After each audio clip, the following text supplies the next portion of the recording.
नमस्कार दोस्तों, PCS marathon में आपका स्वागत है। इस वीडियो में हम देखेंगे इकोनॉमिक्स अर्थशास्त्र के बारे में देखेंगे। कंप्लीट रिवीजन ये होगा, ये वेरी वेरी इंपॉर्टेंट है फॉर ऑल एग्जाम के लिए। बहुत ही अति महत्वपूर्ण वीडियो है ये सारे एग्जाम के लिए, लाइक स्टेट पीसीएस है, बीपीएससी, यूपी पीसीएस, जो भी स्टेट पीसीएस है प्रीलिम्स एग्जाम में, बिहार दरोगा हो गया, एसएससी हो गया, बिहार एसएससी हो गया, जो भी एग्जाम है उसमें इकोनॉमिक्स का बहुत ही अहम योगदान होता है प्रीलिम्स एग्जाम में। तो ये कंप्लीट रिवीजन है, ये इस वीडियो को आप देखिए अंत तक। इसमें हम बेसिक चीज़ें जो हुई है, बेसिक डेफिनेशन, बेसिक कंसेप्ट, सारे चीज़ें इसमें डिस्कस करेंगे जो आपकी अपकमिंग एग्जाम के लिए बहुत ही इंपॉर्टेंट है। इस वीडियो से आपको बहुत ही 10 से 15 क्वेश्चन आपके एग्जाम में आ सकते हैं, मिल सकते हैं स्टेट पीसीएस एग्जामिनेशन में। और इसमें हम बेसिक डेफिनेशन भी देखेंगे, ये सारी चीज़ें डिस्कस करेंगे। ये इंपॉर्टेंट शब्दावलियाँ है अर्थव्यवस्था की। इकोनॉमिक्स की मार्क्स बूस्टर इससे होगा, इससे आपका मार्क्स बूस्ट होगा। और इसमें हम बेसिक जो भी प्रीलिम्स एग्जाम में आता है, basic important definition and concept, इसमें हम देखेंगे।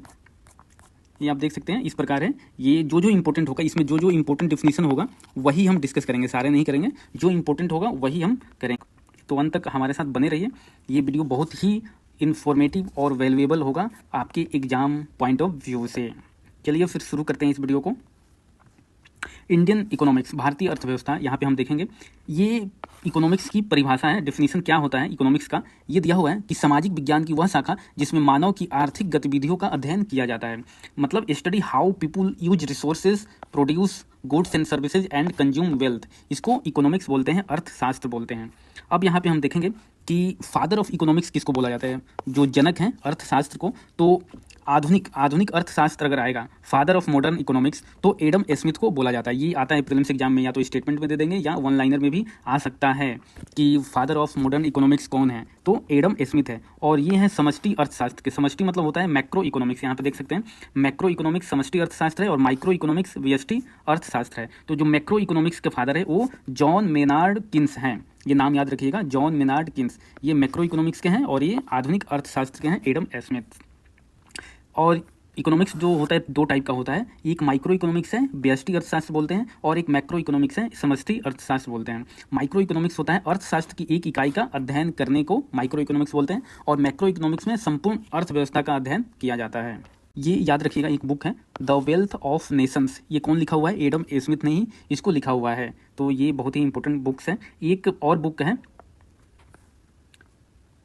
ये है J.M. कीनेस की, इनका जॉन मेनार्ड किन्स का ये बुक है, general theory of employment, interest and money. ये भी एग्जाम में बहुत बार पूछा जाता है। अब हम यहाँ पे देखेंगे अर्थव्यवस्था के क्षेत्रक, मतलब इकोनॉमिक्स में जो भी सेक्टर होते हैं, primary sector, secondary sector, tertiary sector, ये उसमें कौन कौन से आते हैं। तो प्राइमरी सेक्टर में क्या आता है, प्राकृतिक संसाधनों के दोहन से जुड़ी समस्त गतिविधियाँ, जैसे एग्रीकल्चर आ जाएगा, कृषि, पशुपालन, मत्स्यायन, खनन, उत्खनन। ये प्राइमरी सेक्टर में आता है। एग्जाम में आता है कि ये कुछ दे देगा, बोलेगा ये किस सेक्टर में आएगा, तो प्राइमरी सेक्टर में ही आएंगे। सेकेंडरी सेक्टर में औद्योगिक गतिविधियाँ आता है, मतलब इंडस्ट्रियल मैन्युफैक्चरिंग से रिलेटेड चीज़ें आती है, जैसे विनिर्माण, मैन्युफैक्चरिंग, निर्माण, गैस, विद्युत आपूर्ति, अन्य नाम इसका औद्योगिक क्षेत्र है। तो ये सेकेंडरी सेक्टर में आता है। टर्शियरी सेक्टर की बात की जाए तो इसमें विभिन्न प्रकार की सेवाएं आती हैं, मतलब सर्विस सेक्टर को क्या बोलते हैं, टर्शियरी सेक्टर बोलते हैं। बीमा हो गया, बैंकिंग, रियल एस्टेट, परिवहन, संचार, इसको लिखा भी है, इसको सेवा क्षेत्र बोलते हैं, सर्विस सेक्टर। फोर्थ में क्या आता है, शिक्षा, खोज, अनुसंधान, कोई रिसर्च हो रहा है तो फोर्थ सेक्टर में आएगा। फिफ्थ सेक्टर में क्या आता है कि उच्च किस्म की सेवाएं, जैसे उच्च स्तर के सरकारी अधिकारी, कंपनियों के वरिष्ठ प्रबंधक, कानूनी सलाहकार आदि, ये फिफ्थ सेक्टर में आएंगे। तो टोटल कितने सेक्टर हैं, 5 सेक्टर है। ये आपको याद रखने की जरूरत है कि प्राइमरी सेक्टर में कौन आता है, सेकेंडरी में कौन है, टर्शियरी में कौन है, और फोर्थ फिफ्थ में कौन कौन सी चीज़ें आती है। अब हम यहाँ पे देखेंगे कि 3 टाइप की इकोनॉमी होती है। राज्य की भूमिका के आधार पर अर्थव्यवस्था का वर्गीकरण किया गया है, क्लासिफिकेशन किया गया है। एक होता है कैपिटलिस्ट इकोनॉमी, पूंजीवादी अर्थव्यवस्था, सोशलिस्ट इकोनॉमी, समाजवादी अर्थव्यवस्था, मिक्स्ड इकोनॉमी, मिश्रित अर्थव्यवस्था। कैपिटलिस्ट में क्या होता है, उत्पादन एवं वितरण साधनों पर निजी क्षेत्र का स्वामित्व हो। उदाहरण अमेरिका, ब्रिटेन की अर्थव्यवस्था है, वो है कैपिटलिस्ट इकोनॉमिस्ट पे बेस्ड है। सोशलिस्ट इकोनॉमी क्या होती है, उत्पादन एवं वितरण साधनों पर राज्य का स्वामित्व होता है। एग्जाम्पल है क्यूबा, उत्तरी कोरिया की अर्थव्यवस्था, ये है सोशलिस्ट इकोनॉमी। और मिक्स्ड इकोनॉमी कौन सी है, पूंजीवादी और समाजवादी दोनों अर्थव्यवस्थाओं की विशेषता। तो इसका उदाहरण क्या है, भारत की अर्थव्यवस्था, इंडिया की जो इकोनॉमी है वो मिक्स्ड इकोनॉमी है। तो ये याद रखिएगा, कैपिटलिस्ट कौन है, सोशलिस्ट कौन है, और मिक्स्ड इकोनॉमी क्या होती है, और इसके 1-2 एग्जाम्पल भी आपको याद रखने हैं। ये मेंस में भी आपको बेनिफिशियल रहेगा। फिर हम देखेंगे कि आर्थिक समृद्धि क्या होती है और आर्थिक विकास क्या होता है। आर्थिक समृद्धि को इकोनॉमिक ग्रोथ बोलते हैं और इसको इकोनॉमिक डेवलपमेंट बोलते हैं। आर्थिक समृद्धि होती है किसी अर्थव्यवस्था में वस्तुओं एवं सेवाओं के उत्पादन में वृद्धि को आर्थिक समृद्धि कहते हैं। यह मात्रात्मक होती है। ये क्या होती है? क्वांटिटेटिव होती है। ये क्वांटिटेटिव होता है। इसके इंडिकेटर कौन से हैं? जीडीपी हो गया, जीएनपी हो गया, प्रति व्यक्ति आय हो गया, मतलब पर कैपिटा इनकम। आर्थिक विकास में क्या क्या आता है? इकोनॉमिक डेवलपमेंट में आर्थिक विकास लोगों के जीवन में आर्थिक, सामाजिक, सांस्कृतिक, गुणात्मक एवं मात्रात्मक परिवर्तन से है। इसके इंडिकेटर कौन है? एचडीआई हो गया, ह्यूमन डेवलपमेंट इंडेक्स, जीवन की भौतिक गुणवत्ता सूचकांक आदि, ये होते हैं विकास के इंडेक्स। एचडीआई की बात की जाए, ह्यूमन डेवलपमेंट इंडेक्स, मानव विकास सूचकांक, तो इसके प्रतिपादक कौन थे? तो ये थे महबूब अल हक। ये कौन थे? ये पाकिस्तानी इकोनॉमिस्ट हैं, अर्थशास्त्री हैं, नाम याद रखिएगा, आता है। एचडीआई के प्रतिपादक कौन थे? तो महबूब उल हक थे। और एचडीआई कौन जारी करता है? एचडीआई इंडेक्स आप करंट अफेयर में देखते रहते हैं, ये यूएनडीपी जारी करती है, यूएनओ की है, यूनाइटेड नेशन डेवलपमेंट प्रोग्राम के द्वारा। और इसके जो डायमेंशन है वो 3 डायमेंशन होते हैं। ये स्वास्थ्य, शिक्षा और जीवन स्तर। इसमें इंडिकेटर भी है, कौन कौन से हैं? जन्म के समय, जीवन प्रत्याशा, स्कूल अवधि के अनुमानित वर्ष, स्कूल अवधि के औसत वर्ष और प्रति व्यक्ति सकल राष्ट्रीय आय है। इसको सर्वप्रथम कब जारी किया गया था एचडीआई को? तो 1990 में जारी किया गया था। और एचडीआई ये पुराना है, अभी लेटेस्ट जो है वो इंडेक्स में आप जाके देख सकते हैं, एचडीआई इंडेक्स। तो एचडीआई में सबसे शीर्ष स्थान यही है, स्विट्जरलैंड ही बना हुआ है। और जो इंडिया की रैंकिंग है इस समय 2024 में एचडीआई की जो रैंकिंग है इंडिया की, उसमें इंडिया का रैंकिंग है 134। ये याद रखिएगा, 134 इंडिया का रैंक है। और जो स्कोर है इंडिया का वो 0.644 के अराउंड है। तो ये करंट अफेयर से आप देख लीजिएगा। फिर हम देखते हैं भारत में नियोजन का इतिहास, मतलब भारत में प्लानिंग का जो हिस्ट्री है उसके बारे में हम देखेंगे। तो जो भारतीय नियोजन के पिता है, फादर ऑफ इंडियन प्लानिंग, ये कौन है? ये है एम विश्वेश्वरैया। नाम याद रखिएगा, एम विश्वेश्वरैया को फादर ऑफ इंडियन प्लानिंग के नाम से जाना जाता है। इनकी पुस्तक है, बुक का क्या नाम है? Planned economy for India.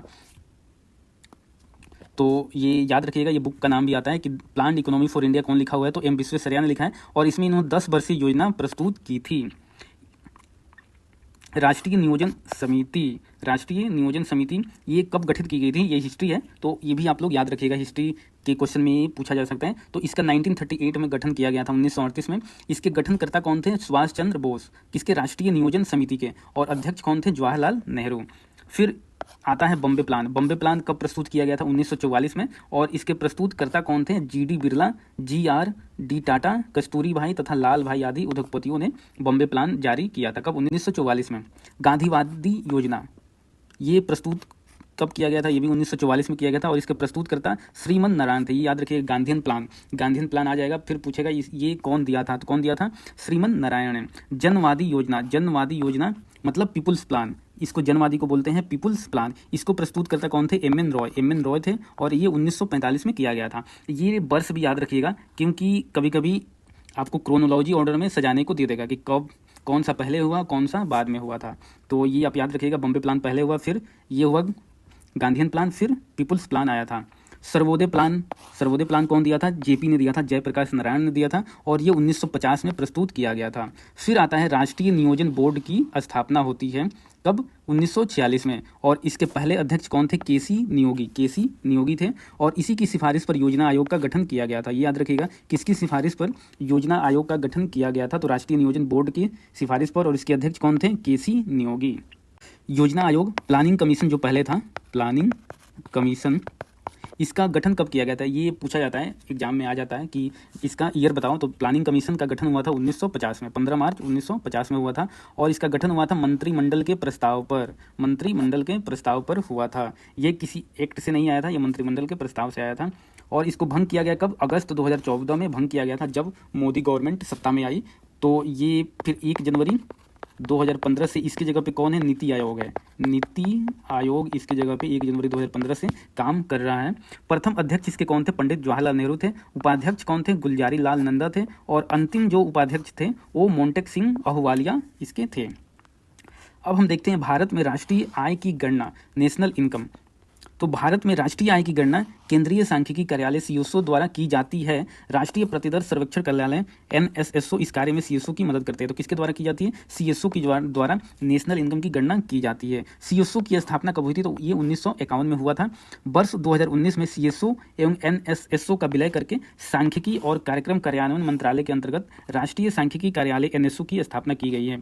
तो 2019 से अब एनएसओ हो गया, नेशनल स्टैटिस्टिकल ऑफिस।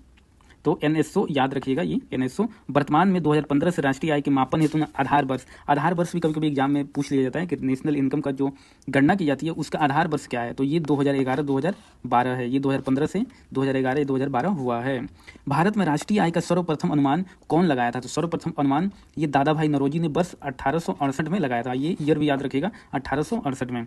भारत में राष्ट्रीय आय की गणना 3 विधियों से की जाती है, मतलब 3 फॉर्मूले हैं, 3 विधि है जिससे राष्ट्रीय आय की गणना की जाती है। कौन कौन है? एक है उत्पादन विधि, समस्त संसाधनों द्वारा कुल अंतिम उत्पादन। दूसरी है आय विधि, समस्त संसाधनों द्वारा अर्जित कुल आय। और तीसरा है व्यय विधि, समस्त उपभोग व्ययों का योग। तो ये तीनों याद रखिए, क्योंकि कभी कभी स्टेटमेंट में पूछ देता है कि भारत की राष्ट्रीय आय की गणना 4 विधियों से होती है, 5 विधियों से होती है, 3 विधियों से होती है। तो ये तीनों याद रखिएगा और ऑप्शन भी दे देगा कि कौन कौन सी विधि है। तो ये याद रखिएगा कौन कौन सा विधि है।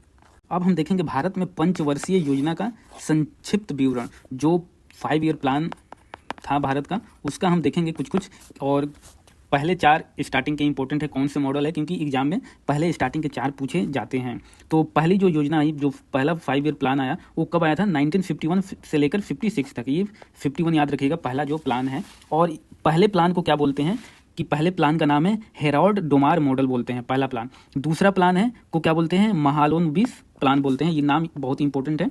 और तीसरे प्लान को क्या बोलते हैं? चक्रवर्ती प्लान बोलते हैं। और तीसरे प्लान को भी कभी कभी आ जाता है एग्जाम में कि गाडगिल प्लान किसे बोलते हैं।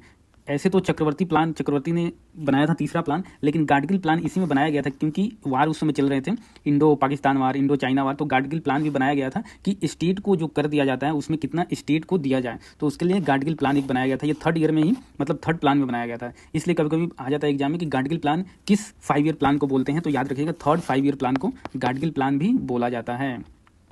फिर ये एनुअल प्लान एक आ जाता है, 3 एनुअल प्लान आते हैं। तो ये भी इंपॉर्टेंट है, कब एनुअल प्लान योजना अवकाश आया था? तो ये 1966 से 69 तक आया था। और चौथा प्लान किसके मॉडल पे है? अशोक रुद्रा प्लान इसको बोलते हैं, अशोक रुद्रा प्लान मॉडल भी बोलते हैं। तो ये याद रखिए कि 4 बहुत ही इंपॉर्टेंट है। और एक 8वां इंपॉर्टेंट है, जो 8वां प्लान आया था, ये किसके ऊपर है? मिलर प्लान इसको बोलते हैं। और ये पहला, दूसरा, तीसरा इंपॉर्टेंट है प्लान कि पहले प्लान में कृषि पर जोर दिया गया था, पहले प्लान में एग्रीकल्चर पर जोर दिया गया था, दूसरे में भारी उद्योग पे, और तीसरे में कृषि प्लस उद्योग दोनों में बल दिया गया था। तो ये तीनों आप लोग याद रखिएगा। फिर हम बात करेंगे यहाँ नीति आयोग की, जो प्लानिंग कमीशन के स्थान पे आया था। कब आया था? ये 1 जनवरी 2015 को आया था। इसका पूरा नाम है national institution for transforming India. तो ये फुल फॉर्म भी कभी कभी एग्जाम में पूछे जाता है। और इसका गठन किया गया था केंद्रीय मंत्रिमंडल के प्रस्ताव द्वारा, और ये संविधानेतर गैर संवैधानिक संस्था है। इसके अध्यक्ष कौन होते हैं? ये अक्सर एग्जाम में पूछे जाते हैं कि नीति आयोग के अध्यक्ष कौन है। तो नीति आयोग के अध्यक्ष भारत के प्रधानमंत्री होते हैं। जो भी उस टाइम प्रधानमंत्री रहेगा वो नीति आयोग का अध्यक्ष होता है। उपाध्यक्ष कौन है? प्रधानमंत्री द्वारा नियुक्त कोई व्यक्ति होता है। तो अभी उपाध्यक्ष कौन है नीति आयोग का? सुमन बेरी हैं। शासी परिषद में कौन कौन होते हैं? तो सभी राज्यों के मुख्यमंत्री होते हैं, केंद्र शासित प्रदेशों के राज्यपाल या प्रशासक होते हैं। इसमें पूर्णकालिक सदस्य भी होते हैं, अधिकतम 5 हो सकते हैं। अंशकालिक सदस्य होते हैं, अधिकतम 2 हो सकते हैं। पदेन सदस्य कौन कौन होते हैं? भारत सरकार के 4 केंद्रीय मंत्री पदेन सदस्य होते हैं, जो प्रधानमंत्री द्वारा नामित किए जाते हैं। विशेष आमंत्रित सदस्य भी इसमें होते हैं, विभिन्न क्षेत्रों के विशेषज्ञ, ये भी प्रधानमंत्री के द्वारा नामित किए जाते हैं। और इसका एक सीईओ होता है, मुख्य कार्यकारिणी अधिकारी। ये केंद्र का सचिव स्तर का अधिकारी होता है। और इसके प्रथम उपाध्यक्ष कौन है? ये अरविंद पनगड़िया है। और अभी अरविंद पनगड़िया न्यूज में क्यों? कि 16वें फाइनेंस कमीशन जो बनाया गया है, 16वां फाइनेंस कमीशन जो बनाया गया है, इन्हीं की अध्यक्षता में बनाया गया है। तो ये बहुत इंपॉर्टेंट है, याद रखिएगा। और इसको देश का प्रमुख थिंक टैंक भी बोलते हैं, नीति आयोग को। ये याद रखिएगा कि भारत को बांटा गया है 15 कृषि जलवायु प्रदेशों में और 20 कृषि पारिस्थितिक प्रदेशों में। ये बहुत इंपॉर्टेंट है। कभी कभी कृषि जलवायु प्रदेशों में इंडिया को कितने भागों में बांटा गया है, या कृषि पारिस्थितिक प्रदेशों में। तो ये 15 है, ये 20 है, कन्फ्यूजन नहीं होना चाहिए। ये दोनों आप लोग याद कर लीजिएगा। फिर हम यहाँ पे देखेंगे ग्रीन रिवोल्यूशन के बारे में, हरित क्रांति के बारे में। तो ये बहुत ही इंपॉर्टेंट है। सर्वप्रथम इस शब्द का प्रयोग कौन किया था? तो विलियम गॉड ने हरित क्रांति का, ग्रीन रिवोल्यूशन का सर्वप्रथम प्रयोग करता थे। और इसके फादर कौन माने जाते हैं? इसके फादर जो विश्व में, वर्ल्ड में माने जाते हैं, नॉर्मन ई बोरलॉग को माना जाता है। ये अमेरिकी कृषि वैज्ञानिक रहे हैं। और भारत में किसको माना जाता है? एम एस स्वामीनाथन को माना जाता है। इस साल इनको भारत रत्न भी मिला है, एम एस स्वामीनाथन को। इसके प्रमुख घटक कौन है? इसके उन्नत बीज, रासायनिक उर्वरक, कीटनाशक, खरपतवारनाशक, सिंचाई, साख सुविधा इसके प्रमुख घटक है। और भारत में इसकी शुरुआत की गई थी, ये बहुत इंपॉर्टेंट है, डेट याद रखिएगा, 1966-67 में green revolution in India start हुआ था। और फर्स्ट फेज में स्टार्ट हुआ था ये पंजाब, हरियाणा और वेस्ट यूपी में स्टार्ट हुआ था, ये भी इंपॉर्टेंट है। इसके प्रभाव क्या क्या रहे? तो इसके जो प्रभाव है ग्रीन रिवोल्यूशन के, पॉजिटिव भी रहे और नेगेटिव भी हैं। पॉजिटिव देखा जाए तो कृषि उत्पादन में वृद्धि हुआ, खाद्यान्न आत्मनिर्भरता हुआ, गेहूं चावल के उत्पादन में सर्वाधिक वृद्धि हुई। तो सबसे ज़्यादा वृद्धि किसमें हुआ था? गेहूं और चावल के उत्पादन में। नेगेटिव क्या रहा? नकारात्मक, कि अत्यधिक जल दोहन हुआ, मृदा लवणता में वृद्धि हुई और कृषि प्रतिरूप में बदलाव हुआ। तो ये बहुत ही इंपॉर्टेंट है, ये स्टेटमेंट में आ सकते हैं क्वेश्चन। फिर हम देखते हैं ऑपरेशन फ्लड। ऑपरेशन फ्लड कब स्टार्ट हुआ था? ये 70 के दशक में स्टार्ट हुआ था, 1970 में। डेट भी बहुत ही इंपॉर्टेंट है। और इसका शुभारंभ कहाँ हुआ था? आनंद, गुजरात में। और इसके जनक कौन है? फादर ऑफ ऑपरेशन फ्लड के वर्गीज कुरियन है, ये याद रखिएगा, वर्गीज कुरियन है। और ये किस लिए लाया गया था? ये देश में दुग्ध उत्पादन को बढ़ाने के लिए लाया गया था। तो ऑपरेशन फ्लड किससे जुड़ा हुआ है? मिल्क प्रोडक्शन से। है प्रधानमंत्री की अध्यक्षता वाली आर्थिक मामलों की मंत्रिमंडलीय समिति। ये याद रखिए कौन सा समिति है? आर्थिक मामलों की मंत्रिमंडलीय समिति प्रतिवर्ष कुल 23 फसलों का एमएसपी घोषित करती है। कितने फसलों का? 23। इसमें कहीं कहीं 22 प्लस शुगर केन लिखा रहता है, तो ये कंफ्यूज नहीं होना है, कहीं कहीं 23 लिखा रहता है, कहीं कहीं 22 प्लस शुगर केन फसल लिखा रहेगा। तो एमएसपी घोषित करती है, जिसमें 7 खाद्यान्न फसलें हैं, 5 दलहनी फसलें हैं, 7 तिलहनी फसलें हैं और 4 कमर्शियल फसल है, जैसे गन्ना, कपास, कच्चा जूट और नारियल है। फसलों का न्यूनतम समर्थन मूल्य, एमएसपी की सिफारिश कौन करता है? यही करता है कृषि लागत एवं मूल्य आयोग। ये बहुत ही इंपॉर्टेंट है कि एग्जाम में अगर पूछेगा कि फसलों का जो एमएसपी निर्धारित होता है उसकी सिफारिश कौन करता है, तो ये सीएसीपी करता है, कृषि लागत एवं मूल्य आयोग। और अप्रूव कौन करता है? तो ये आर्थिक मामलों की मंत्रिमंडलीय समिति अप्रूव करती है। तो ये कंफ्यूज नहीं होना है, आर्थिक मामलों की मंत्रिमंडलीय समिति अप्रूव करती है और सिफारिश कौन करता है? कृषि लागत एवं मूल्य आयोग।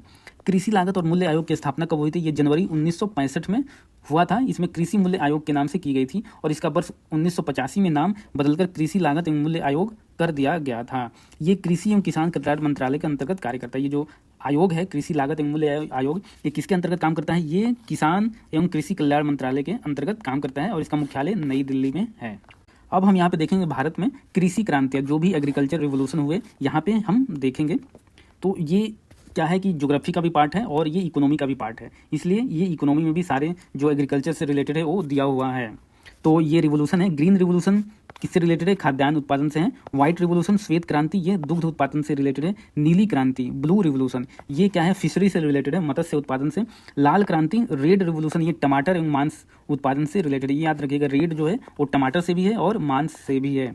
पिंक क्रांति, जो गुलाबी क्रांति है, ये प्याज, झींगा मछली, औषधि एवं फार्मास्यूटिकल उत्पादन से रिलेटेड है। ये चारों याद रखना है, क्योंकि कभी कभी एग्जाम में आपको प्याज दे देगा, कभी झींगा दे देगा, कभी फार्मास्यूटिकल दे देगा, तो ये पिंक याद रखने हैं। सुनहरी क्रांति किससे रिलेटेड है? गोल्डन रिवोल्यूशन, ये बागवानी, शहद एवं फल उत्पादन से रिलेटेड है। धूसर क्रांति, ब्राउन रिवोल्यूशन, ये रासायनिक उर्वरक उत्पादन से, फर्टिलाइजर से रिलेटेड है। रजत क्रांति, सिल्वर रिवोल्यूशन, ये अंडा और कुक्कुट उत्पादन से रिलेटेड है। पीत या पीली क्रांति, येलो रिवोल्यूशन, ये तिलहन उत्पादन से रिलेटेड है। स्वर्ण रेशा क्रांति, गोल्डन फाइबर, ये जूट पटसन से रिलेटेड है।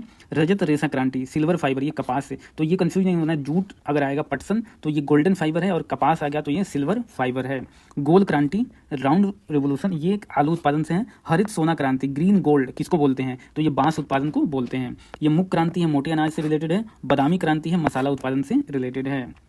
यहाँ पे अब हम देखेंगे सूक्ष्म, लघु और मध्यम उद्योगों का वर्गीकरण किया गया है, जिसको micro, small and medium industry बोलते हैं। तो इसका क्या है डिफिनीशन, इसका क्या एरिया है? तो माइक्रो का बोलेंगे प्लांट एंड मशीनरी या उपकरण में निवेश 1 करोड़ रुपये तक और वार्षिक टर्नओवर कितना 5 करोड़ रुपये तक होना चाहिए, तो उस कंपनी को या उस उद्योग को क्या बोलते हैं? माइक्रो उद्योग बोलते हैं।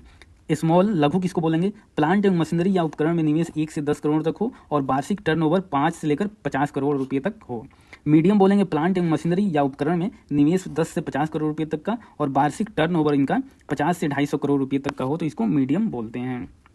यहाँ पे अब हम देखेंगे महारत्ना एवं नवरत्ना कंपनी कितनी है। तो ये केंद्रीय लोक उपकरण विभाग द्वारा सार्वजनिक क्षेत्र के जो उपक्रम होते हैं उसको महारत्ना रत्ना कंपनी का स्टेटस मिलता है। तो अभी इंडिया में दो ही इंपॉर्टेंट है, महारत्ना कंपनी कितनी है, कौन कौन है, और नवरत्ना कंपनी कितनी है, कौन कौन है। तो ये करंट अफेयर्स का विषय है, तो आप लोग एक बार करंट अफेयर देख लीजिएगा। लेकिन अभी मैं बताऊं कि सितंबर 2024 तक जो महारत्ना कंपनी है इंडिया में कितनी है, 13 कंपनी है, और नवरत्ना कंपनी कितनी है, 25 है। तो ये डाटा याद रखिएगा, 13 महारत्ना कंपनी है और 25 नवरत्ना कंपनी है। यहाँ पे दिया हुआ भी है महारत्ना कंपनी कौन कौन है, तो 13 है। कौन कौन है, एनटीपीसी है, नेशनल थर्मल पावर कॉर्पोरेशन, और ये 1975 में इस्टेब्लिश हुआ था। इसका मुख्यालय नई दिल्ली में है। ओएनजीसी ये तेल एवं प्राकृतिक गैस लिमिटेड है, इसका स्थापना वर्ष है 1956, देहरादून में मुख्यालय है। सेल भारतीय इस्पात प्राधिकरण लिमिटेड, ये 1974 में इस्टेब्लिश हुआ था, नई दिल्ली में इसका मुख्यालय है। कोल इंडिया लिमिटेड ये 1975 में इस्टेब्लिश हुआ था और कोलकाता में इसका मुख्यालय है। तो कोल इंडिया का याद रखिएगा, कोलकाता में है। आईओसीएल इंडियन ऑयल कॉर्पोरेशन ये 1959 में हुआ था, नई दिल्ली में मुख्यालय है। गेल हुआ था 1984 में, नई दिल्ली में है। भेल 1964 में हुआ था, इसका नई दिल्ली में है मुख्यालय। एचपीसीएल हिंदुस्तान पेट्रोलियम लिमिटेड ये 1974 में हुआ था, मुंबई में है। और बीपीसीएल भारतीय पेट्रोलियम ये 1977 में हुआ था, इसका भी मुंबई में ऑफिस है, मुख्यालय है। Power grid corporation of India limited ये 1989 में हुआ था, नई दिल्ली में है। पावर फाइनेंस कॉर्पोरेशन 1986 में हुआ था, नई दिल्ली में है। ग्रामीण विद्युतीकरण निगम लिमिटेड ये इसका मुख्यालय कहाँ है, नई दिल्ली में। और जो 13 नंबर है, 13वां जो बना है महारत्ना कंपनी वो कौन है, ऑयल इंडिया लिमिटेड है, OIL है। ये याद रखिएगा कि पूछ देगा कि अभी लेटेस्ट में महारत्ना कंपनी कौन बना है, तो कौन है, ऑयल इंडिया लिमिटेड है। ये इंपॉर्टेंट है। प्रमुख औद्योगिक वित्त संस्थानों का स्थापना वर्ष, ये कभी कभी पूछा जाता है कि भारतीय औद्योगिक वित्त निगम लिमिटेड कब बना था, तो ये 1948 में। भारतीय औद्योगिक साख एवं निवेश निगम लिमिटेड ICICI, इसका फुल फॉर्म भी कभी कभी एग्जाम में पूछा जाता है, तो ये 1955 में हुआ था। भारतीय औद्योगिक विकास बैंक IDBI ये 1964 में। UTI भारतीय इकाई प्रन्यास ये 1964 में आया था। भारतीय औद्योगिक निवेश बैंक ये 1971 में।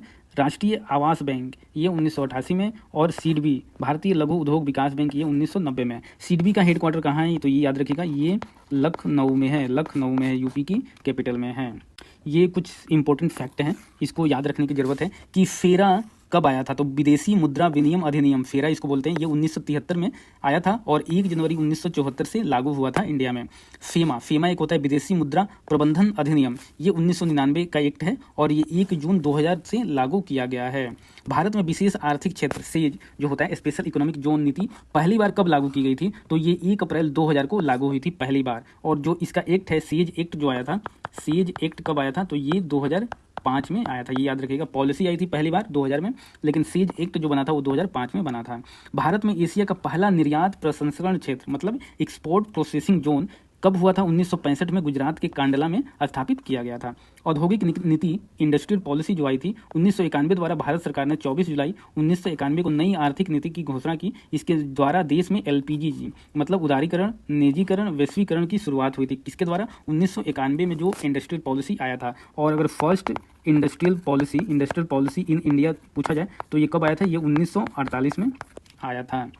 रंगराजन समिति की सिफारिश के आधार पर वर्ष 2016-17 के बजट से योजनागत व गैर योजनागत व्यय के वर्गीकरण को समाप्त कर दिया गया है। तो ये पहले योजनागत आता था, गैर योजनागत बजट में आता था, तो इसको हटा दिया गया है। तो किसकी सिफारिश पर, ये रंगराजन कमेटी की सिफारिश पर इसको हटा दिया गया। अब हम देखेंगे GST, goods and services tax. ये इसका पूरा नाम यही है, वस्तु एवं सेवा कर, गुड्स एंड सर्विसेज टैक्स। ये एक अप्रत्यक्ष कर है, इनडायरेक्ट टैक्स है, ये इनडायरेक्ट एक टेस्ट है। और इसको कब लागू किया गया था, इसको लागू किया गया था 1 जुलाई 2017 को लागू किया गया था। इस समय प्रेसिडेंट कौन थे, प्रणब मुखर्जी थे, और जो फाइनेंस मिनिस्टर थे वो अरुण जेटली थे, और PM मोदी जी हैं, उस समय थे और अभी भी हैं। 101 संविधान संशोधन अधिनियम के तहत ये लाया गया था। जो कॉन्स्टिट्यूशनल अमेंडमेंट हुआ था वो कितने नंबर का था, 101, ये बहुत ही इंपॉर्टेंट है, 2016 के द्वारा। और इसका उद्देश्य क्या है, पर्पज है एक देश एक कर प्रणाली लागू करना। GST में जो इनडायरेक्ट टैक्स शामिल हुए, बहुत से इनडायरेक्ट टैक्स थे उसके पहले, वो सारा एक में ही समाहित करके GST बनाया गया है। तो कौन कौन सा है, जो स्टेट सरकार के टैक्स हैं इनडायरेक्ट, वो कौन कौन इसमें है, राज्य वैट कर, मनोरंजन कर, प्रवेश कर, विलासिता कर, लॉटरी, सट्टेबाजी, जुए पर कर, वस्तु एवं सेवा की आपूर्ति पर राज्य का उपकर एवं अधिभार, विज्ञापन पे कर, क्रय कर, ये सारे इसमें GST में आप देखेंगे कि स्टेट GST भी होता है, सेंट्रल GST भी होता है, और एक इंटीग्रेटेड GST भी होता है। और सेंट्रल में जो टैक्स थे उस टाइम इनडायरेक्ट, वो कौन कौन थे, केंद्रीय उत्पाद शुल्क, अतिरिक्त उत्पाद शुल्क, सेवा कर, सीमा शुल्क, और वस्तु एवं सेवाओं की आपूर्ति पर उपकर एवं अधिभार। तो ये सारी चीज़ें इसमें लाया गया GST के अंदर। अब जीएसटी परिषद की भी स्थापना हुई थी, जीएसटी काउंसिल की। ये किस आर्टिकल में है? ये 279A में है। ये पूछा भी जाता है कि जीएसटी काउंसिल या जीएसटी परिषद किस आर्टिकल में है, तो संविधान में ये 279A में शामिल किया गया है। और इसके जो अध्यक्ष होते हैं जीएसटी काउंसिल के, ये वो केंद्रीय वित्त मंत्री होते हैं, फाइनेंस मिनिस्टर। उपाध्यक्ष होते हैं राज्य सरकार के वित्त मंत्रियों के बीच से निर्वाचित एक किसी को किया जाता है। सदस्य कौन कौन से होते हैं? केंद्रीय राज्य वित्त मंत्री तथा सभी राज्यों के वित्त मंत्री इसके मेंबर होते हैं। गण पूर्ति क्या होता है? कोरम जो बोलते हैं, कुल सदस्यों का 50% होता है। वोटिंग पावर इसमें कितना दिया गया, ये स्टेट याद रखिएगा, ये स्टेटमेंट में जनरली एग्जाम में पूछे जाते हैं, तो आप लोग कंफ्यूज ना हो, इसलिए ये बहुत ही जरूरी है एग्जाम पॉइंट ऑफ व्यू से कि केंद्र सरकार के पास 1/3 वोटिंग पावर होती है और जो स्टेट सरकार होती है, स्टेट गवर्नमेंट, उनके पास 2/3 होता है। तो याद रखिएगा 1/3 सेंट्रल गवर्नमेंट के पास है और 2/3 स्टेट गवर्नमेंट के पास होता है। और जो भी निर्णय लिया जाता है वो 3/4 बहुमत से लिया जाता है, 3/4 मेजोरिटी से इसका इस परिषद में वोटिंग किया, मतलब निर्णय लिया जाता है। जीएसटी की जो दरें हैं, जो रेट हैं, वो 4 प्रकार के हैं, 4 टाइप के जीएसटी रेट हैं। 5%, 12%, 18% और 28% है। वैट, इसके पहले एक वैट भी देख लेते हैं। इसका पूरा नाम क्या है? Value added tax. इसकी सिफारिश कौन किया था? तो चिलया समिति ने 1991 में इसकी सिफारिश किया था वैट लागू करने के लिए, और इसका शुभारंभ हुआ था 2005 में लागू किया गया था। इसको वैट को लागू करने वाला प्रथम राज्य कौन था? हरियाणा था, 1 अप्रैल 2003 से। और अप्रत्यक्ष ये, और अंतिम राज्य कौन था? अंतिम राज्य उत्तर प्रदेश था, 2008 में यूपी में ये लागू किया गया था। और ये वैट भी इनडायरेक्ट टैक्स है, तो इसको भी जीएसटी में ले लिया गया था जब जीएसटी लागू हुआ है। अब हम देखेंगे कुछ इंपॉर्टेंट टर्म होते हैं यहाँ पे बैंकिंग से रिलेटेड। तो बैंक दर, बैंक दर क्या है? बैंक रेट भी इसको बोलते हैं। यह इसका डिफिनीशन की वह ब्याज दर, मतलब इंटरेस्ट, जिस पर आरबीआई अन्य बैंकों को दीर्घकालीन ऋण देता है, मतलब ये लॉन्ग टर्म में लोन देता है दूसरे बैंकों को आरबीआई। ये याद रखिएगा कि लॉन्ग टर्म में, तो ये क्या होता है? बैंक रेट होता है। और अभी जो वर्तमान में बैंक रेट है वो कितना है? 6.75% है। ये सितंबर 2024 की बात हो रही है, जो ये रेट है 6.75% है। और रेपो रेट क्या होता है? रेपो दर, ये वह ब्याज दर जिस पर आरबीआई अन्य बैंकों को अल्पकालीन ऋण देता है। तो किस पे? रेपो रेट पे अल्पकालीन ऋण देता है। तो याद रखिएगा कि ये बैंक रेट दीर्घकालीन, लॉन्ग टर्म में ऋण दिया जाता है, लोन दिया जाता है। और अगर शॉर्ट टर्म में के लिए लोन दिया जाए तो उसको क्या बोलते हैं? रेपो रेट बोलते हैं, रेपो दर बोलते हैं। और ये अभी क्या है? 6.5% है repo rate. Reverse repo rate, reverse repo दर क्या होता है? वह ब्याज दर जिस पर आरबीआई अन्य बैंकों से अल्पकालीन ऋण लेता है। ये उल्टा हो जाएगा, रेपो रेट से उल्टा क्या हो जाएगा? Reverse repo rate. तो ये ध्यान रखिएगा। और इसका रेट क्या है अभी वर्तमान में? 6.25% है। सीआरआर, सीआरआर क्या होता है?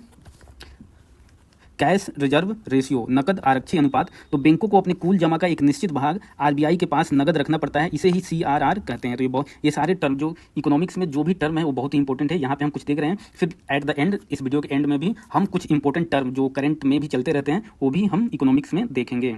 और ये है वैधानिक तरलता अनुपात, एसएलआर। अच्छा, सीआरआर कितना है? ये अभी वर्तमान में 4.5% है।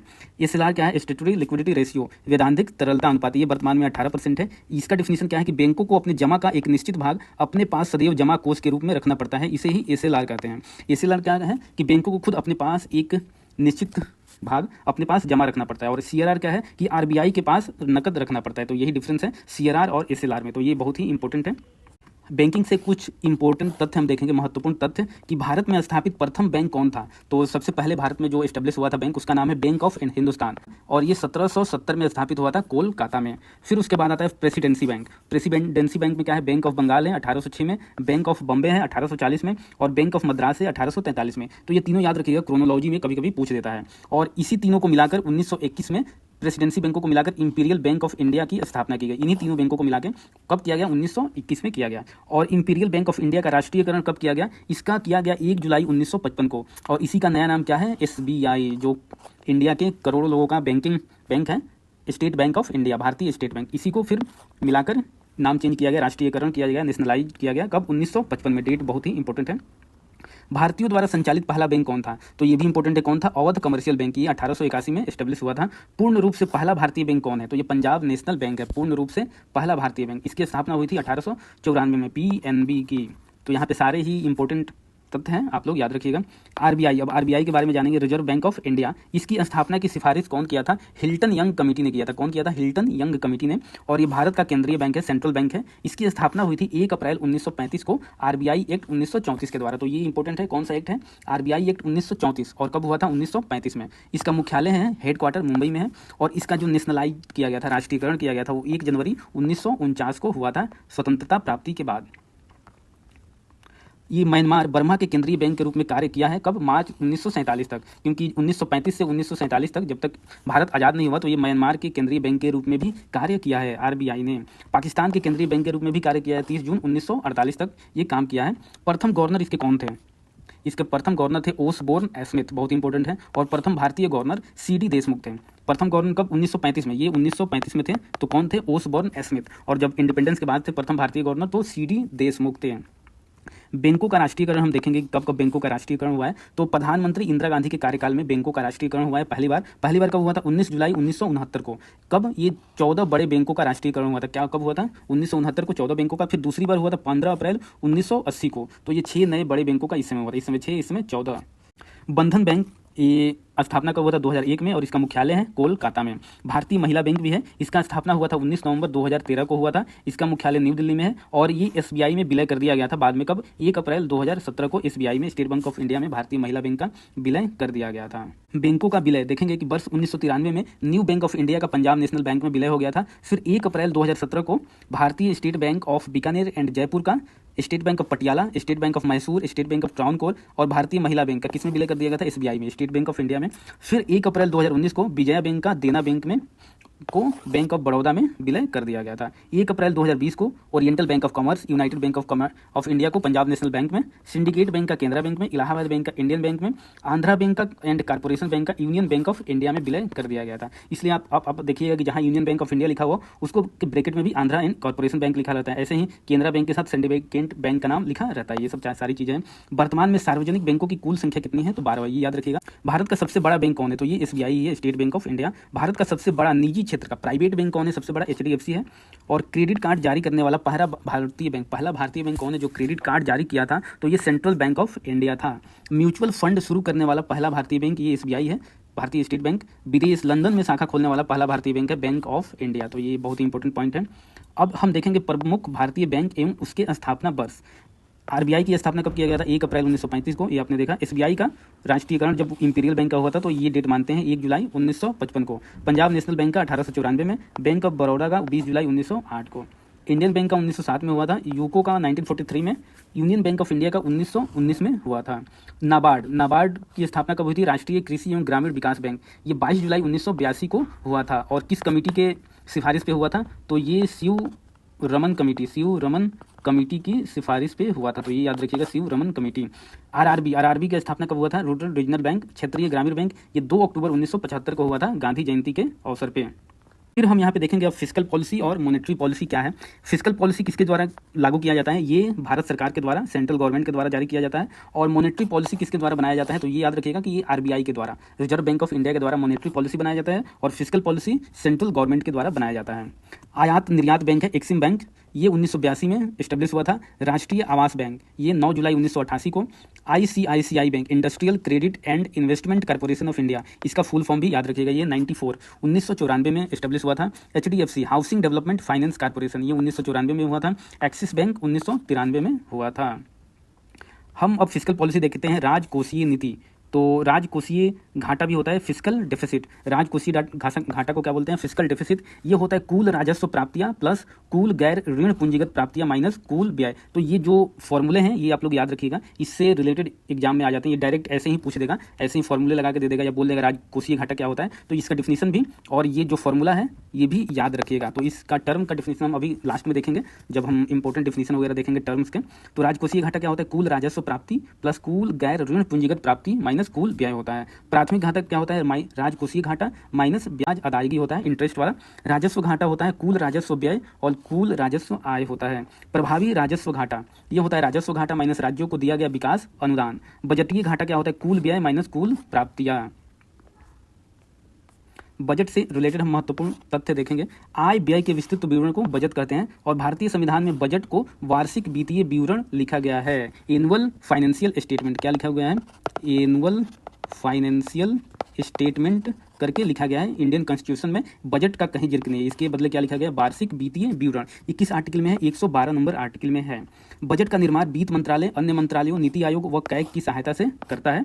बजट जो होता है इसका वित्तीय वर्ष क्या होता है, 1 अप्रैल से लेकर 31 मार्च। ये भी कभी कभी एग्जाम में पूछा जाता है कि वित्तीय वर्ष क्या होता है, कब से कब तक माना जाता है, तो 1 अप्रैल से लेकर 31 मार्च तक माना जाता है। बजट पेश करने के 75 दिन के अंदर बजट का पारित होना आवश्यक है।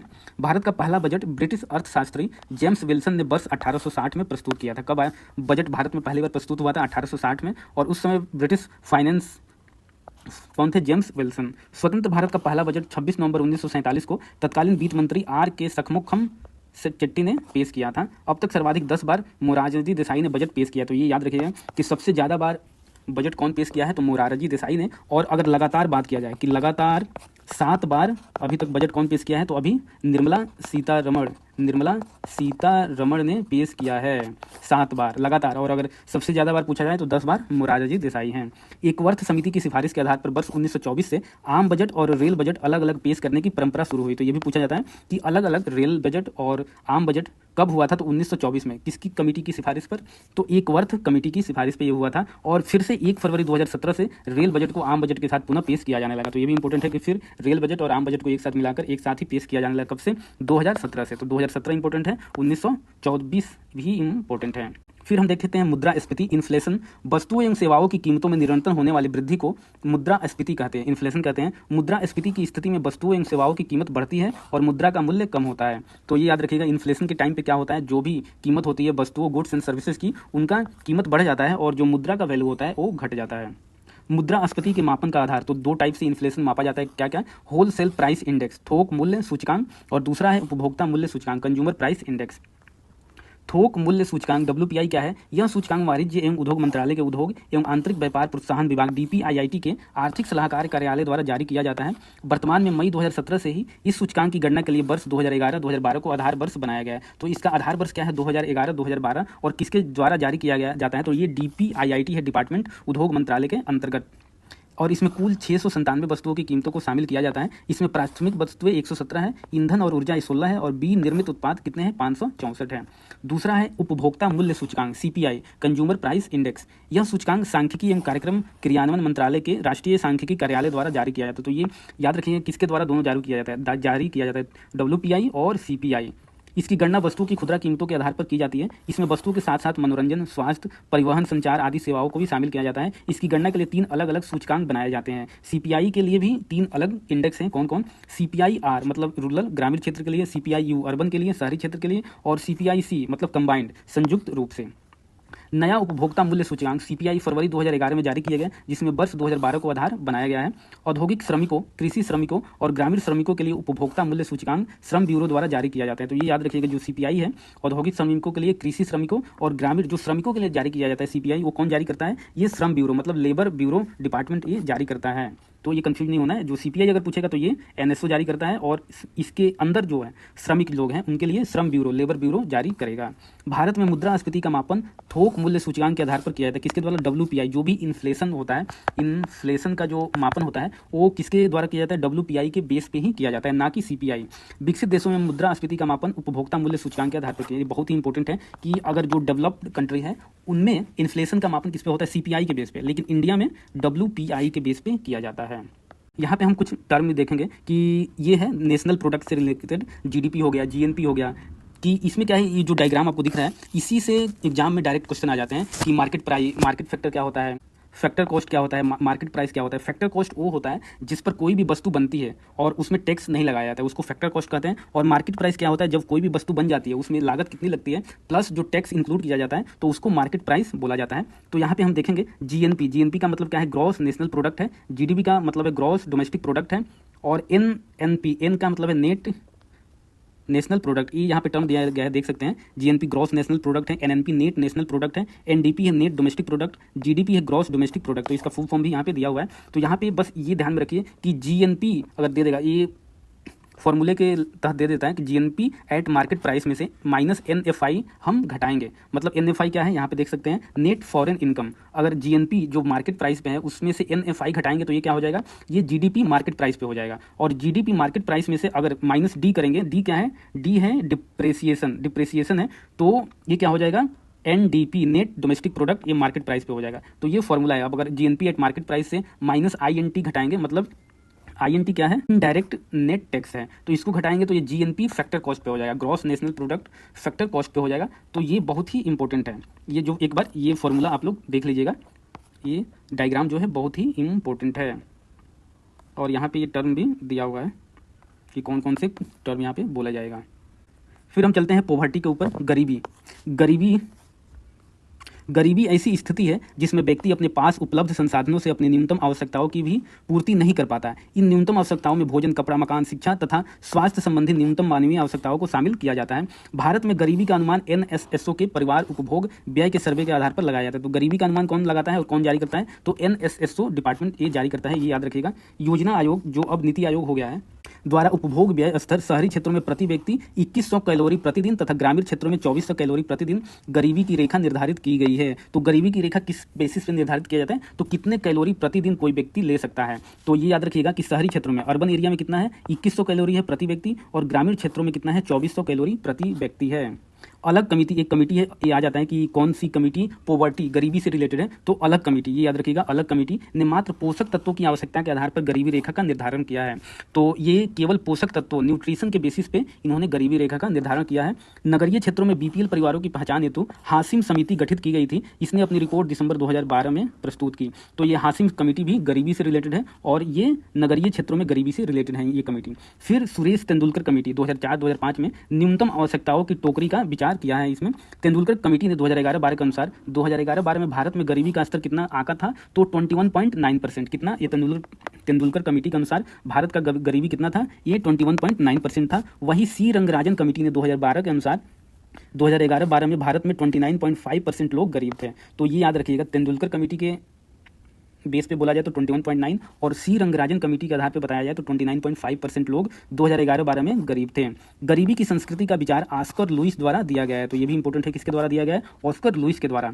आय की विषमता का मापन लॉरेंज वक्र द्वारा किया जाता है। तो ये याद रखिएगा कि इनकम इनइक्वालिटी का मापन किस बेस पे किया जाता है, तो लॉरेंज वक्र, ये वक्र कर्व है, लॉरेंज कर्व है, इसके द्वारा किया जाता है। निर्धनता के दुष्चक्र की अवधारणा का प्रतिपादन कौन किया था, रेगनर नक्से ने वर्ष 1953 में अपनी पुस्तक problem of the capital formation in under developed countries में प्रकाशित किया है। तो ये बहुत ही इंपॉर्टेंट है कि ये बुक का नाम भी आ सकता है, क्या नाम है, problem of the capital formation in under developed countries. कौन लिखा है, ये रेगनर नक्से ने लिखा हुआ है। और निर्धनता के दुष्चक्र का अवधारणा भी, कंसेप्ट भी इसी ने दिया हुआ है। फिर हम देखेंगे सेबी के बारे में कि security and exchange board of India, भारतीय प्रतिभूति एवं विनिमय बोर्ड इसका पूरा नाम है। इसका स्थापना कब हुआ था, 12 अप्रैल 1988 को। ये याद रखिएगा, सेबी की स्थापना कब हुई थी, 1988 को। और राष्ट्रीयकरण कब हुआ था, नेशनलाइज कब हुआ था सेबी, ये 30 जनवरी 1992 को। ये दोनों ही डेट इंपॉर्टेंट है, एग्जाम में पूछ देगा कि सेबी की स्थापना कब हुई, तो कब हुआ था, 1988 में। लेकिन अगर राष्ट्रीयकरण आता है कि सेबी का नेशनलाइजेशन कब हुआ था, तो ये 1992 में हुआ था। इसका हेड क्वार्टर मुख्यालय मुंबई में है। और इसके प्रवर्तक कंपनियां कौन है, IDBI है, ICICI है, IFCI है। और इसका प्रमुख कार्य है पूंजी बाजार का नियमन करना, मतलब रेगुलेट करना, जो भी पूंजी बाजार है, कैपिटलिस्ट मार्केट है, उसका नियम करना। बॉम्बे स्टॉक एक्सचेंज के बारे में देखेंगे, इसकी स्थापना कब हुई थी, 1875 में हुआ था। यह 30 बड़ी कंपनियों के शेयर के मूल्य को दिखाता है। कितनी कंपनियां हैं, 30।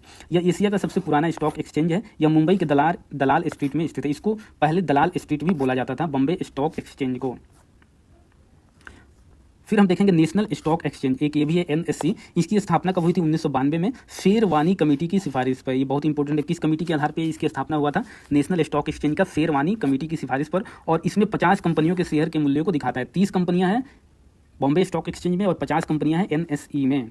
अब हम देखेंगे विश्व के प्रमुख शेयर बाजार, स्टॉक एक्सचेंज है, जो भी फॉरेन के इंपॉर्टेंट, वो हम देखेंगे। ये है डो जोन्स कहाँ का है, न्यूयॉर्क का है। सेंसेक्स, निफ्टी, डॉलेक्स ये मुंबई का है। निक्की है जापान का। होंग सेंग ये हांगकांग का है। संघाई कॉम, संघाई से आप पता लग गया होगा, चीन का है। मिड डेक्स ये फ्रैंकफर्ट जर्मनी में है। सीमेक्स स्टेट्स टाइम्स ये सिंगापुर में है। और नॉस्डेक का है USA, संयुक्त राज्य अमेरिका में है। अब हम कुछ कमेटी के बारे में देखेंगे, प्रमुख वित्तीय समिति, जो भी फाइनेंशियल कमेटियां बनी वो कौन कौन थी, वो भी देखेंगे, क्योंकि इसके ऊपर भी क्वेश्चन आते ही आते हैं एग्जाम में। ये है तारापोर समिति, तारापोर कमेटी है।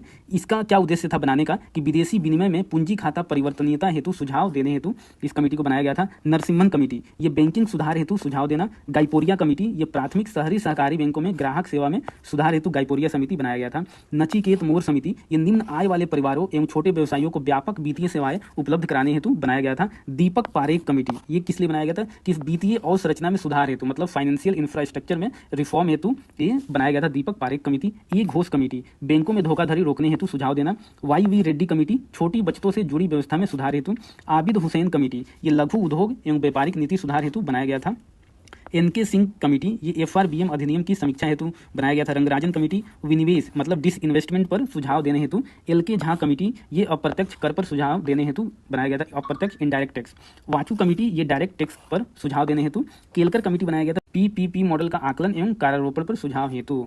कीर्ति पारेख कमेटी, ये बनाया गया था पेट्रोल डीजल पर सब्सिडी समाप्त करने हेतु। तो ये याद रखिएगा, कीर्ति पारेख कंफ्यूज नहीं होता है ना, और ये है दीपक पारेख। तो क्या क्या है ये आपको पता होनी चाहिए। अब हम यहाँ पे देखेंगे कि जो भी प्रमुख योजनाएं हैं, कार्यक्रम हैं, इसके बारे में हम देखेंगे। ये सामुदायिक विकास के सामुदायिक विकास कार्यक्रम कम्युनिटी डेवलपमेंट प्रोग्राम कब लॉन्च हुआ था, तो ये 2 अक्टूबर 1992 को हुआ था। ग्रामीण लोगों के जीवन स्तर में सुधार करना इसका उद्देश्य था। ट्राइसेम कब हुआ था, 1979 में। ये डेट बहुत ही इंपॉर्टेंट है, याद रखिएगा, एग्जाम में अक्सर पूछे जाते हैं कि कब ये स्थापना किया, मतलब ये योजना कब आया। ये था ग्रामीण युवाओं को स्वरोजगार हेतु तकनीकी एवं उद्यमिता कौशल प्रशिक्षण प्रदान करना। Dwarka, development of women and children in rural area, ये 1882 में आया था। और ग्रामीण क्षेत्रों की महिलाओं एवं बच्चों का विकास करना। इंदिरा आवास योजना, ये 1985 में आया, ये 1882 में नहीं आया था, ये 1982 में आया था। 1985 में आया था इंदिरा आवास योजना। एससी एसटी और बीपीएल परिवारों को पक्का आवास प्रदान करना लक्ष्य है इसका। मध्याह्न भोजन योजना, जो मिड डे मील होता है, वर्ष 2021 में इसका नाम बदलकर, ये याद रखिएगा कि इसका नाम अब चेंज हो गया है, इसका नाम हो गया पीएम पोषण कर दिया गया है। ये 1995 में लॉन्च हुआ था। पहली से 8वीं कक्षा तक के बच्चों को दोपहर में पोषण युक्त भोजन उपलब्ध कराना। तो कौन सी कक्षा का है, 1 से 8 तक है। स्वर्ण जयंती शहरी रोजगार योजना, ये 1997 में आया था। शहरी बेरोजगारों एवं अल्प बेरोजगारों को लाभकारी रोजगार प्रदान करना इसका लक्ष्य था। किसान क्रेडिट कार्ड योजना, ये कब लॉन्च किया गया था, ये 1998 में लॉन्च किया गया था। किसानों को रियायती ब्याज दर पर ऋण उपलब्ध कराना। स्वर्ण जयंती ग्राम स्वरोजगार योजना, ये जो है स्वर्ण जयंती ग्राम स्वरोजगार योजना, ये 1999 में आया था। ग्रामीण क्षेत्रों के बीपीएल परिवारों को स्वरोजगार हेतु मदद प्रदान करना। प्रधानमंत्री ग्राम सड़क योजना, ये 2000 में आया था। ग्रामीण मैदानी क्षेत्रों में कम से कम 500 आबादी वाले गाँव तथा पहाड़ी क्षेत्रों में कम से कम 250 आबादी वाले गाँव को 12 मासी सड़क से जोड़ना इसका लक्ष्य था। अंत्योदय अन्न योजना, ये 2000 में आया था। अति निर्धन परिवारों को प्रति माह 35 किलोग्राम खाद्यान्न उपलब्ध कराना इसका लक्ष्य था। सर्व शिक्षा अभियान, ये कब आया था, ये 2001 में आया था। ये याद रखिएगा। मिड डे मील वाला कब आया था, 1995 में। और सर्व शिक्षा अभियान 2001 में आया था, 6 साल बाद। 6 से 14 वर्ष तक के सभी बच्चों को निःशुल्क एवं अनिवार्य शिक्षा प्रदान करना इसका लक्ष्य है। भारत निर्माण योजना, ये 2005 में आया था। ग्रामीण अवसंरचना का विकास करना, घटक सिंचाई, सड़क, जलापूर्ति, आवास, विद्युत, दूरसंचार है। मनरेगा, महात्मा गांधी राष्ट्रीय ग्रामीण रोजगार गारंटी अधिनियम, ये 2 फरवरी 2006 को आया था। और सबसे पहले आंध्र प्रदेश के अनंतपुर जिले से इसकी शुरुआत की गई थी। तो अकुशल श्रमिकों को प्रतिदिन 100 दिन का गारंटी रोजगार उपलब्ध कराना इसका लक्ष्य है। आम आदमी बीमा योजना 2007 में आया था। और संगठित क्षेत्र के कामगारों को बीमा कवर प्रदान करना इसका लक्ष्य था। राष्ट्रीय ग्रामीण स्वास्थ्य मिशन, ये 2005 में आया था। ग्रामीण क्षेत्रों में महिलाओं, बच्चों और गरीबों के लिए गुणवत्तापूर्ण स्वास्थ्य देखभाल की उपलब्धता और पहुंच में सुधार करना। राष्ट्रीय स्वास्थ्य बीमा योजना, ये 2008 में आया था। बीपीएल परिवारों को 30,000 रुपये तक का स्वास्थ्य बीमा कवरेज प्रदान करना। प्रधानमंत्री जन धन योजना, पीएम जन धन योजना, ये 28 अगस्त 2014 को आया था। कमजोर वर्गों के वित्तीय समावेशन हेतु जीरो बैलेंस पर बैंक खाता खोलना। मेक इन इंडिया कब आया था, 2014 में ही आया था। देश का विनिर्माण करना। और स्वच्छ भारत मिशन, ये भी 2014 में आया था, 2 अक्टूबर को। गांधी जयंती के 150वीं जयंती पर लागू किया गया था। और देश में खुले से शौच से मुक्त बनाना इसका लक्ष्य था। ओडीएफ फ्री मिशन इंद्रधनुष, ये भी 2014 में आया। 2 वर्ष तक के बच्चों एवं गर्भवती महिलाओं का निःशुल्क टीकाकरण सुनिश्चित करना इसका लक्ष्य। फिर देखते हैं बेटी बचाओ बेटी पढ़ाओ योजना कब आया था, ये 2015 में आया था। और पानीपत हरियाणा से इसकी शुरुआत की गई थी। बाल लिंगानुपात बढ़ाना, महिला सशक्तिकरण करना, लैंगिक असमानता को कम करना। सुकन्या समृद्धि योजना, ये भी 2015 में आया। 10 वर्ष तक की बालिकाओं का बैंक डाकघर में बचत खाता खोलना। इस खाते में प्रति वर्ष 1.5 लाख रुपये तक के जमा पर सरकार उच्च दर से ब्याज देती है। मृदा स्वास्थ्य कार्ड योजना, ये 2015 में आया। और सूरतगढ़ राजस्थान से इसकी शुरुआत हुई थी। मृदा के स्वास्थ्य की जांच कर किसानों को सॉइल हेल्थ कार्ड उपलब्ध कराना। प्रधानमंत्री मुद्रा योजना, ये भी 2015 में आया था। छोटे उद्यमियों को बिना गारंटी 10 लाख रुपये तक का बैंक लोन प्रदान करना था। प्रधानमंत्री सुरक्षा बीमा योजना, ये 2015 में आया था। और इसमें कवरेज किनका किया जाता है, कितने वर्ष तक के, 18 से 70 वर्ष का और इसका प्रीमियम 20 रुपये से स्टार्ट होता है प्रति वर्ष। दुर्घटना से मृत्यु की दशा में बीमा धारकों को 2 लाख रुपये का बीमा कवर प्रदान करना। प्रधानमंत्री जीवन ज्योति बीमा योजना, ये 18 से 50 वर्ष है इसमें एज, और प्रीमियम 436 रुपये से स्टार्ट है। ये भी 2015 में आया। और दुर्घटना से मृत्यु या स्वाभाविक मृत्यु दोनों ही दशा में बीमा धारक को 2 लाख रुपये का कवर प्रदान करना। प्रधानमंत्री आवास योजना शहरी, ये 2015 में आया। शहरी ग्रामीण गरीब शहरी परिवारों को पक्का आवास उपलब्ध कराना। स्मार्ट सिटी योजना 2015 में आया। देश के 100 शहरों को स्मार्ट शहर के रूप में विकसित करना लक्ष्य था। डिजिटल इंडिया कार्यक्रम, ये 2015 में आया। डिजिटल बुनियादी ढांचे का विकास एवं सार्वभौमिक डिजिटल, ये मतलब एक बार देख लीजिएगा आप लोग, क्योंकि ये तो इंपॉर्टेंट नहीं, ये योजना और ये डेट ये बहुत ही इंपॉर्टेंट है। Startup India, stand up India, ये 2016 में आया था। स्टार्टअप इंडिया था कि इनोवेशन के लिए आया था, स्टार्टअप को बढ़ावा देने के लिए। और स्टैंड अप इंडिया ये SC ST और महिलाओं को उद्यमिता में बढ़ावा करना। तो ये 3 कैटेगरी के लिए आया था, महिलाओं, SC और ST। प्रधानमंत्री उज्ज्वला योजना 2016 में आया था। BPL परिवारों की महिलाओं को निःशुल्क गैस कनेक्शन देने के लिए। प्रधानमंत्री फसल बीमा योजना 2016 में आया था। ये था किसानों को न्यूनतम प्रीमियम पर बीमा कवर प्रदान करना। तो इसका 2% था खरीफ फसलों पे और 1.5% था रबी फसल पे और 5% है बागवानी मतलब हॉर्टिकल्चर क्रॉप पे। तो ये रेट याद रखिएगा। प्रधानमंत्री आवास योजना ग्रामीण, ये 2016 में आया था। ग्रामीण BPL परिवारों को पक्का आवास उपलब्ध कराना। प्रधानमंत्री कृषि सिंचाई योजना 2015 में सूक्ष्म सिंचाई पद्धति को बढ़ावा देना। प्रधानमंत्री सहज बिजली हर घर योजना सौभाग्य, ये कब आया था? 2017 में। गरीब परिवारों को निःशुल्क विद्युत कनेक्शन प्रदान करना। भारत माला योजना, ये 2017 में आया था। देश में सड़क कनेक्टिविटी बढ़ाना। आयुष्मान भारत योजना, ये 2018 में आया था। देश के 10 करोड़ गरीब परिवारों को प्रति वर्ष 5 लाख रुपये का निःशुल्क स्वास्थ्य बीमा कवरेज प्रदान करना। प्रधानमंत्री किसान सम्मान निधि योजना PM किसान, ये कब आया? 2019 में आया था। किसानों को प्रति वर्ष 6,000 रुपये 2,000 रुपये की 3 किस्तों में आर्थिक सहयोग प्रदान करना। तो याद रखिए कितने रुपये दिया जाता है? 6,000, और ये 3 किस्त में 3 इंस्टॉलमेंट में दिया जाता है 2,000 करके। स्वामित्व योजना 2020 में आया था। गाँव की भूमि का मानचित्रण एवं घरों के मालिकों को अधिकारों का रिकॉर्ड प्रदान करना। PM श्री स्कूल योजना 2022 में आया था और देश के 14,500 स्कूलों को मॉडल स्कूल के रूप में डेवलप करना इसका लक्ष्य है। तो ये कुछ इंपॉर्टेंट स्कीम है, क्योंकि ये डेट बहुत इंपॉर्टेंट है। जो भी यहाँ पे योजना दिया गया है और डेट दिया है, ये पीछे के पूछे ही जाते हैं। तो आप लोग ये एक बार देख लीजिएगा। फिर हम यहाँ पे अर्थव्यवस्था इकोनॉमिक्स के कुछ महत्वपूर्ण शब्दावलियाँ होती है, जैसे डिफिनीशन हो गए, कुछ कंसेप्ट हो गए, या करंट टाइम में करंट अफेयर्स में कुछ टर्म चलते रहते हैं इकोनॉमिक्स के, तो उसके ऊपर हम देखेंगे। ये बहुत ही इंपॉर्टेंट टर्म एंड डिफिनीशन है, तो इसको भी एक बार आप लोग जरूर देखिएगा। यहाँ पे हम केवल इंपॉर्टेंट जो टर्म एंड डिफिनीशन है वही देखेंगे, पूरा नहीं देखेंगे, इंपॉर्टेंट वाले ही देखेंगे। अब हम देखेंगे कि राष्ट्रीय आय क्या होता है। नेशनल इनकम होता है कि किसी देश के निवासियों द्वारा एक निश्चित अवधि में अर्जित कुल आय, जिसमें मजदूरी, वेतन, लाभ और आय के अन्य स्रोत शामिल हैं। राष्ट्रीय आय किसी देश के आर्थिक प्रदर्शन का एक महत्वपूर्ण संकेतक है। तो ये आर्थिक प्रदर्शन का एक इंडिकेटर है। GDP ग्रोथ रेट हम देखेंगे। GDP वृद्धि दर, तो सकल घरेलू उत्पाद जो होता है GDP ग्रॉस डोमेस्टिक प्रोडक्ट, वृद्धि दर एक विशिष्ट अवधि, आमतौर पर 1 वर्ष या 1 तिमाही में किसी देश के इकोनॉमिक आउटपुट में परिवर्तन का माप है। इसकी गणना वर्तमान अवधि के सकल घरेलू उत्पाद की तुलना पिछली अवधि के सकल घरेलू उत्पाद से करके और परिवर्तन को प्रतिशत के रूप में व्यक्त करके की जाती है। तो ये GDP रेट हमेशा आप देखेंगे कि जो भी इकोनॉमिक सर्वे आएगा, बजट आएगा, उसमें इसका जिक्र होता है। ये इंपॉर्टेंट है। यहाँ पे प्रति व्यक्ति आय किसे कहते हैं? Per capita income. तो प्रति व्यक्ति आय इक्वल टू होता है राष्ट्रीय आय, नेशनल इनकम जितना है, और डिवाइड करेंगे इसको जनसंख्या से, टोटल पॉपुलेशन कितना है इस देश का, तो इसको प्रति व्यक्ति आय हम लोग बोलते हैं। ये सारी NNP GDP वगैरह हमने डायग्राम के थ्रू देखा हुआ है, तो वो डायग्राम इंपॉर्टेंट है, वो डायग्राम बस आप लोग याद कर लीजिए। मुद्रा भंडार क्या होता है? विदेशी मुद्रा भंडार उन परिसंपत्तियों को संदर्भित करता है जो किसी देश का केंद्रीय बैंक विदेशी मुद्राओं में रखता है, मतलब विदेशी मुद्राओं में रखता है, जैसे कि अमेरिकी डॉलर, यूरो, जापानी येन। इन भंडारों का उपयोग वह यह सुनिश्चित करने के लिए किया जाता है कि कोई देश व्यापार और ऋण भुगतान सहित अपने अंतर्राष्ट्रीय दायित्वों को पूरा कर सके और विदेशी मुद्रा बाजार में स्थिरता बनाए रख सकते हैं। इसी को विदेशी मुद्रा भंडार कहते हैं। जितना ज़्यादा होगा किसी देश का, उतना ही ज़्यादा फायदेमंद होता है। चक्रीय अर्थव्यवस्था मतलब सर्कुलर इकोनॉमी। सर्कुलर इकोनॉमिक उत्पादन और खपत का एक मॉडल है जिसमें मौजूदा सामग्रियों और उत्पादों को यथासंभव लंबे समय तक साझा करना, पट्टे पर देना, पुनः उपयोग करना, मरम्मत करना, नवीनीकृत करना और पुनर्चक्रण करना शामिल है। एक चक्रीय अर्थव्यवस्था में संसाधनों को यथासंभव दीर्घकाल तक उपयोग किया जाता है और इससे अधिकतम लाभ प्राप्त किया जाता है। इसी को सर्कुलर इकोनॉमी बोलते हैं। यूनिकॉर्न क्लब आप सुनते होंगे आजकल की, वो यूनिकॉर्न कंपनी हो गई।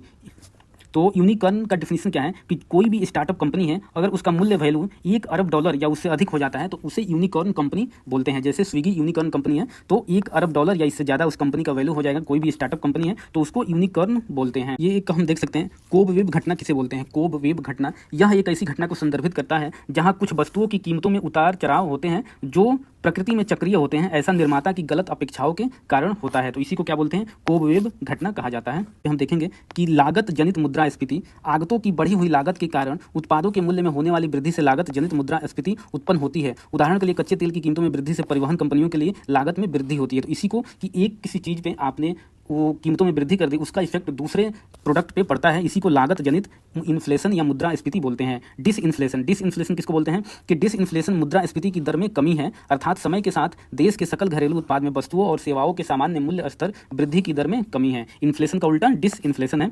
अपस्फीति, जब समग्र मूल्य स्तर कम हो जाता है उसे मुद्रास्फीति की दर नकारात्मक हो जाती है, तो इसे अपस्फीति कहा जाता है। स्टैगफ्लेशन क्या है? स्टैगफ्लेशन है कि यह लगातार उच्च मुद्रास्फीति, उच्च बेरोजगारी और समृद्धि की न्यून दर को संवर्धित करता है, जिसके परिणाम स्वरूप अर्थव्यवस्था में जड़ता आ जाती है। तो स्टैगफ्लेशन में क्या होता है कि हाई इन्फ्लेशन होगा, हाई अनएम्प्लॉयमेंट होगा और न्यून ग्रोथ होगा, मतलब कम ग्रोथ होगा और हाई अनएम्प्लॉयमेंट, हाई इन्फ्लेशन रहेगा, तो इसी को स्टैगफ्लेशन बोलते हैं।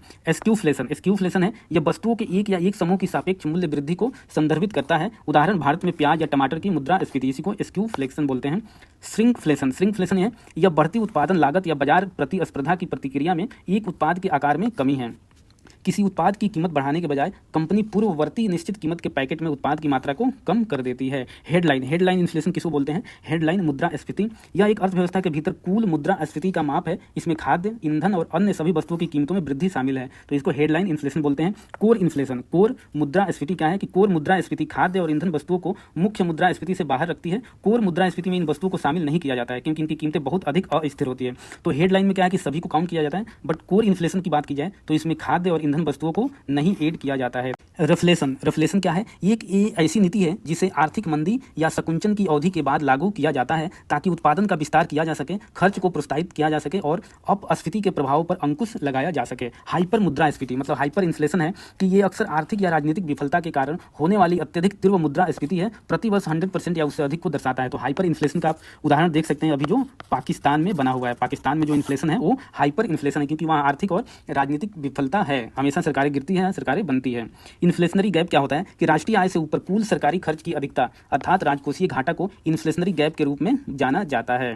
डिसइन्फ्लेशनरी गैप इसको बोलते हैं राष्ट्रीय आय की तुलना में कम सरकारी खर्च की मात्रा अर्थात राजकोषीय अधिशेष अर्थव्यवस्था में डिसइन्फ्लेशनरी गैप उत्पन्न करती है।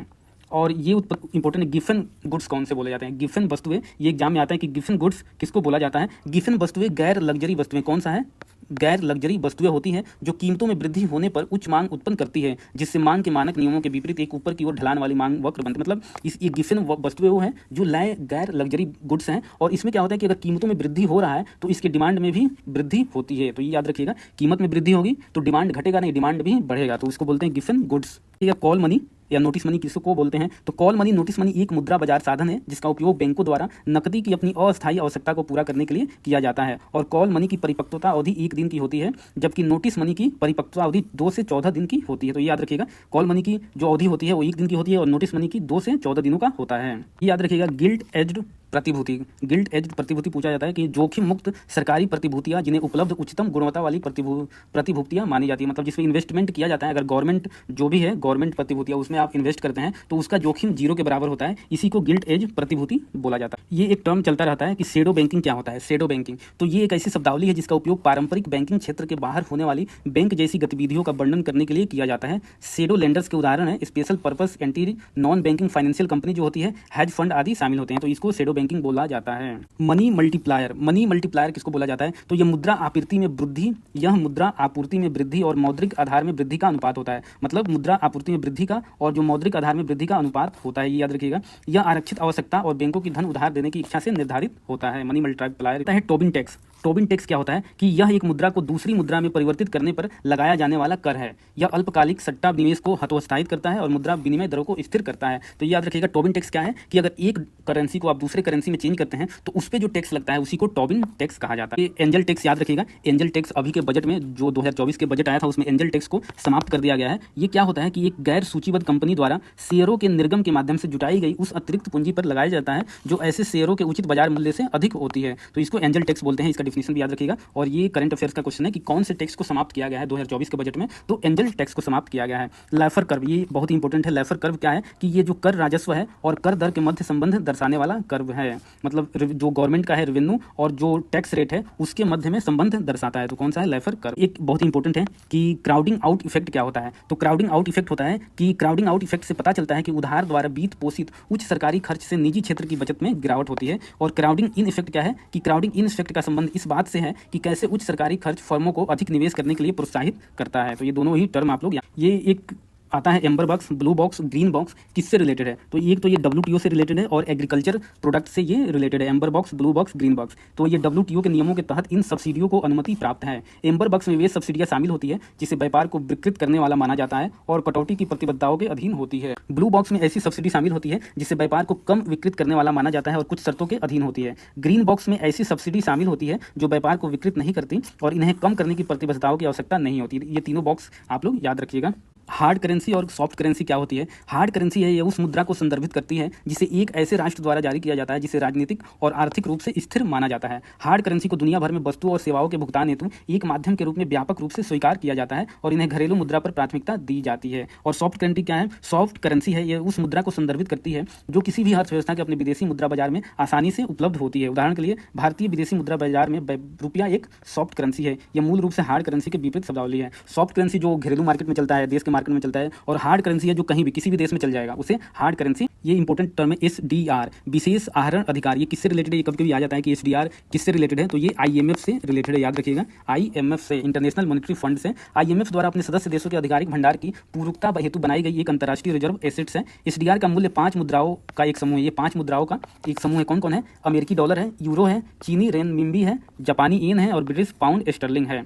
SDR न तो मुद्रा है और न ही IMF पर दावा है, बल्कि यह IMF सदस्यों की स्वतंत्र रूप से उपयोग करने योग्य मुद्राओं का एक संभावित दावा है। तो ये बहुत इंपॉर्टेंट है, ये कोई भी करेंसी नहीं है। इन मुद्राओं के लिए SDR का आदान प्रदान किया जाता है। तो इसमें ये बहुत इंपॉर्टेंट है कि 5 ही इसमें करेंसी है SDR में। कौन कौन? अमेरिकी डॉलर है, यूरो है और चीनी का है रेनमिंबी और जापान का है येन, ब्रिटिश पाउंड का स्टर्लिंग है। ये अनएम्प्लॉयमेंट पे कुछ टर्म होते हैं कि ये कौन सा अनएम्प्लॉयमेंट है। तो यहाँ पे हम देखेंगे प्रच्छन्न बेरोजगारी। ये क्या होता है कि बेरोजगारी का एक प्रकार है जिसमें व्यक्ति नियोजित प्रतीत होते हैं लेकिन वास्तव में अर्थव्यवस्था में सार्थक रूप से योगदान नहीं दे रहे होते हैं। तो इसको क्या बोलते हैं? प्रच्छन्न बेरोजगारी। प्रच्छन्न बेरोजगारी अक्सर कृषि जैसे क्षेत्रों में होती है जहाँ व्यक्ति नियोजित होते हैं लेकिन उनका पूरी तरह से उपयोग नहीं किया जाता है या वे अनुत्पादक कार्यों में लगे हुए होते हैं। तो ये प्रच्छन्न बेरोजगारी का क्या एग्जाम्पल है? कृषि है और ये डिफिनीशन है। तो बहुत ही इंपॉर्टेंट है। ये अनएम्प्लॉयमेंट, डिफरेंट टाइप के अनएम्प्लॉयमेंट होते हैं, बेरोजगारी होते हैं, उनको याद रखना बहुत ही जरूरी है।